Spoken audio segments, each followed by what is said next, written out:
Part 4 of Road Trip Pickin' Vacation.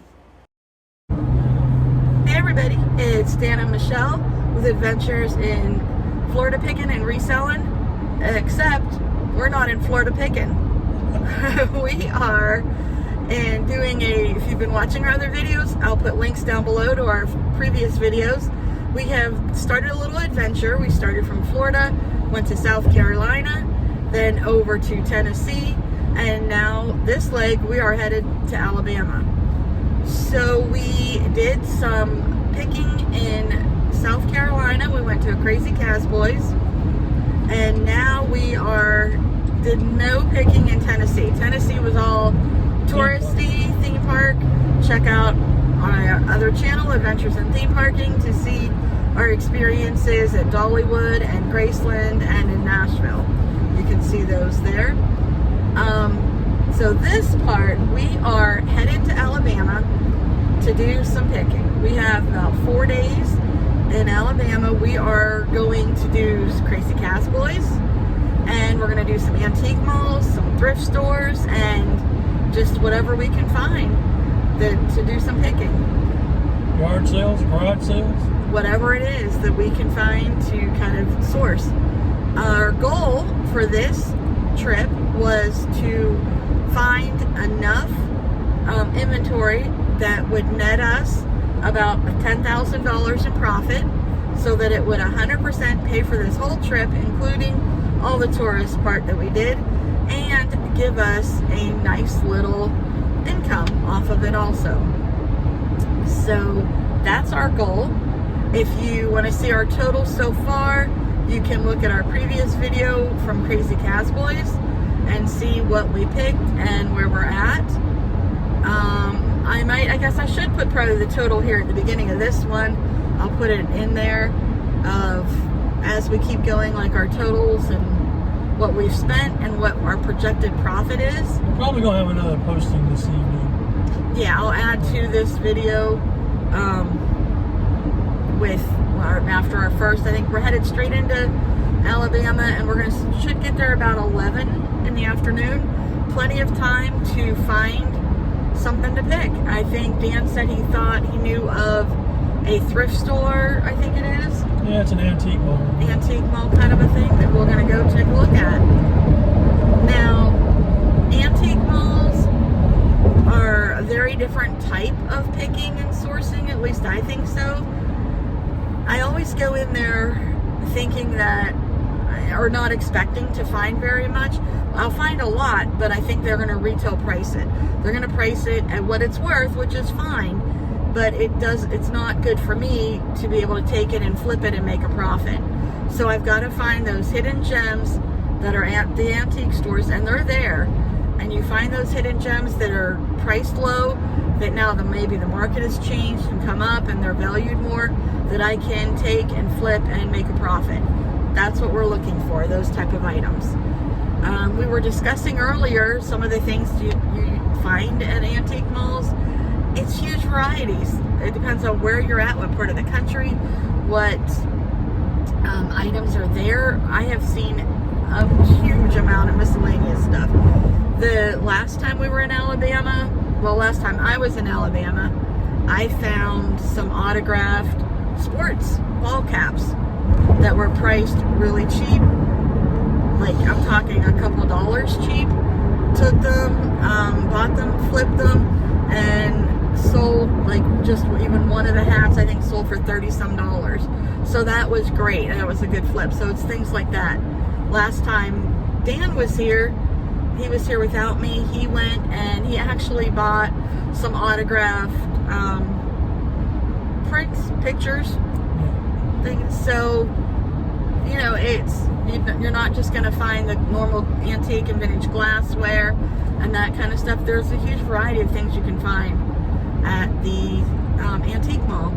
So I think we're going to try that out this afternoon. Tomorrow in the afternoon, I believe we're doing some thrift stores. And then on Friday, because today's Wednesday, on Friday morning, we're going to do Crazy Cowboys again. And we're meeting up with some of Dan's family, and he has a family member who she also loves to shop at the thrift stores and antique malls. She loves to shop. She does. So she's going to kind of guide us along to some places that she's discovered because she lives here, and we're going to see what we can find. So that's our plan. There are 3 different Crazy Cowboys in Alabama. I'm not sure which one we're going to on Friday. I think we were going to Hoover first. We were there at Gunnersville. I'm not sure. But on Saturday, I would love to hit up another one. And maybe even Sunday, if I can talk Dan into it. We'll see what happens. But I would love to do that. Sunday I thought we were going to do Pensacola. Anyway. But we will keep you all updated on what we find at all the places and show you our haul videos, tell you exactly what we paid and how much we project our profit to be, so we can try to reach our goal. All right, and we'll see you at the thrift stores. See you soon. Time for our first Alabama thrift store and our haul video. Hey everybody, Michelle from Adventures in Florida Picking and Reselling. So here is our haul for today. We are in Alabama, and I gave you a little opening. We were headed into an antique mall. We got a couple of things there, and not a lot though. I was kind of disappointed. Then we found a thrift store right down the road, so we went to that thrift store called America's Thrift Store. And so I'm going to show you a little bit of our haul. We didn't get a lot this afternoon, but we didn't spend a lot of time there either. But, you know, I think what we got was pretty good. So the first thing that we got at the antique mall is, believe it or not, a Walt Disney World item. It's a Walt Disney World ashtray, vintage, obviously. And it was marked $1, but then the whole booth was half off. So I actually got this for 50 cents. So this Walt Disney World vintage ashtray I got for 50 cents, and it's projected to sell for $12. So not a huge profit, but hey, profit's profit. The next thing we found was the Publix Pilgrim napkin rings, and these are brand new in the thing. And these, let's see, were $1, and projected profit, if I sold it right now, about $11. If I hold on to them until Thanksgiving and wait until Thanksgiving, I can easily get $20 for those. So I don't mind waiting until Thanksgiving to sell these and get a good $20. And it's not bad on $1 investment. Our next thing was this inflatable. It's called the Inflatables, and as you can see, it's Budweiser. Now it is brand new and sealed, so I didn't want to open it up. I think from the research I've done and what I'm kind of looking here on the sides, I think it's a shamrock shape because it's green also. So if it is the green shamrock, well, first off, it was marked $4, but it was also half off. So I got it for $2, and I think it's going to sell for about $15. However, if I wait or put it up at a higher price and hold out until St. Patty's Day, around St. Patty's Day, I could probably easily get 20 to 25 for that. You'll be looking to decorate for a party. So the projected profit on the low end without waiting for the holidays is about $33 minus we spent $4.85, and that would bring us a total of $28.15 profit on these 3 items. If I wait for the holidays, that's another $20 in profit. So that's $48.15. So that's what I'm going to do. So that is $48.15, not bad for those 3 items. The next thing was the thrift store. So at the thrift store, they had different color tags were 30% off for gray, and I think half off for another color, which we didn't get any of those. But also they were doing today was Military Day, and Dan is prior military, so he was able to use his military ID, and we got an additional 10% off the whole order. So I really liked that thrift store. It was awesome. So I found there an Alabama Crimson Tide brand new with the official tag still attaches, the Fanatics brand, Alabama women's long sleeve t-shirt, and I paid, it was marked $2.99, but it was on sale for 30% off. So I actually only paid $2.09 minus his 10% at the end, but that will sell for about $25. So that was a good flip. Well, it should be a good flip. The next thing is this plush. This little poodle is a Build-A-Bear. Now, she also has on this little fairy costume here. There's a little bit of damage on this, but I think I can just pop that back over. It just came off the wire. So I'm gonna try to fix that. But she was priced at $3.99. She was also on sale, so I paid $2.79 for her. Just the poodle without the outfit should sell between $16 and $25. The outfit itself, the fairy outfit from Build-A-Bear, will sell for $8. So that's a pretty good profit for this little bear. Poodle. Let's see. Next is this guy. This is a United Marine radio, and it was in this bag, and the whole bag was marked for $2.99.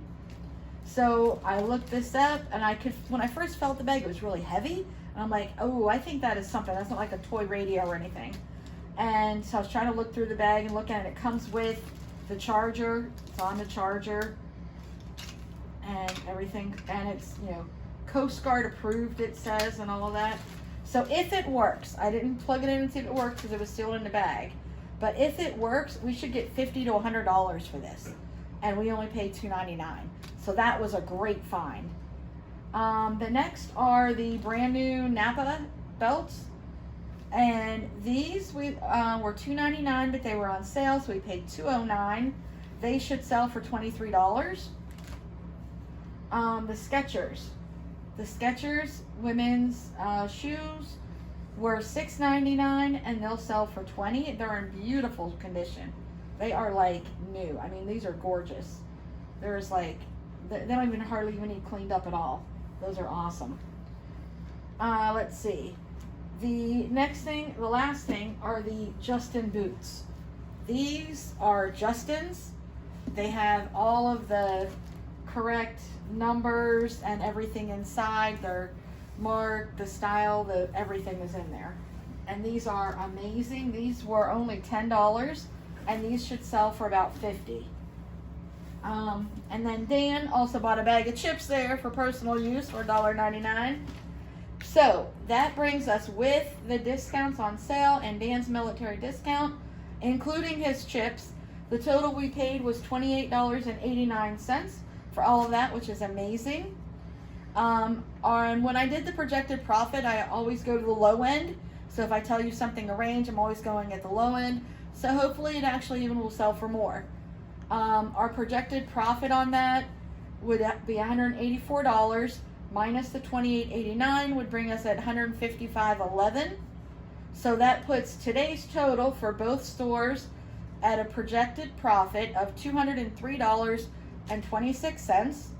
And if we add that to our total from Crazy Cazboys in a previous video, for this trip, our running total right now, projected profit after what we paid for the items, is $1,029.26. So that's not bad for only 3 stores and just a couple hours at Crazy Cazboys, and I don't know, maybe an hour at the thrift store and a couple hours at the antique mall. The antique mall, I was really disappointed. I don't know if I want to go back again, but anyways, those are our profits. Keep watching. We're going to be updating. We have some more shopping tomorrow, and the next day and the next day, probably have 3 or 5 more days of shopping for this trip. So keep watching. Thanks for watching. Subscribe. Tell your friends. Comment below. All of this will be on our eBay store. I'll put the link below. So if there's something here you're interested in, click on my eBay store and you're going to find it there. Thanks. Bye.